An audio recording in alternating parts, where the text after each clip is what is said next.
गर्मी की शिद्दत जिस तरह से बढ़ रही है, इस ईद पर गर्मी से बचने का इससे बेहतर प्रोग्राम और कोई हो ही नहीं सकता। अपने 8-10 दोस्तों को लें, अपने करीब तक का कोई स्विमिंग पूल बुक करवाएं और खूब एंजॉय करें। या फिर अपने उन दोस्तों को मेंशन करें जिनके फार्म हाउस हैं लेकिन वो आपको दावत नहीं देते।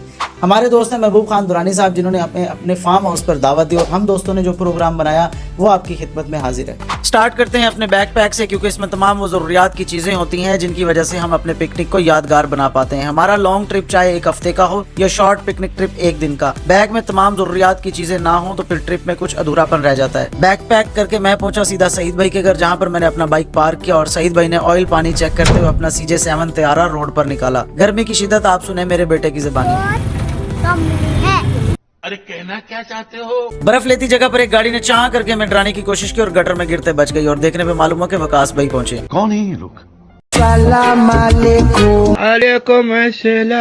देर से आने वाले दोस्तों का खूब पानी से इस्तकबाल किया गया। मेन्यू की तरफ चलें तो हमारे पास है आम, बहुत सारे आम, चना पुलाव, मटन कोरमा और मूड के मुताबिक कुछ ना कुछ ऐड होता रहता है। जब तक कैमरा मेरे पास था मैं दोस्तों की वीडियो बना रहा था। दोस्त के पास कैमरा जाते ही मैं दोस्तों की हत्ते चढ़ गया। ऐसे तो नहीं होता है। आपका मोबाइल वाटरप्रूफ हो या आपके पास वाटरप्रूफ मोबाइल कवर हो तो अंडर वाटर वीडियो के शिशके का अपना ही मजा है। हल्का फुल्का लंच करने के बाद फ्रेश मिल्क का चिल मिल्क सोडा पीकर हम बाग की सैर को रवाना हुए। मुख्तलिफ हिस्सा हमने विजिट किया जहां हमें लाल बादशाह नस्ल के आम भी दिखाई दी। वापसी तक हमें काफी भूख लग चुकी थी। खाने का दौर मुकम्मल किया और हमारा आखिरी मशरूब होता है चाय। अपने उन दोस्तों को मेंशन करें जो बच्चियों के साथ 2-2 घंटे गर्मी में बातें करते हैं और आपके साथ कहीं जाते हुए कहते हैं यार गर्मी बड़ी है।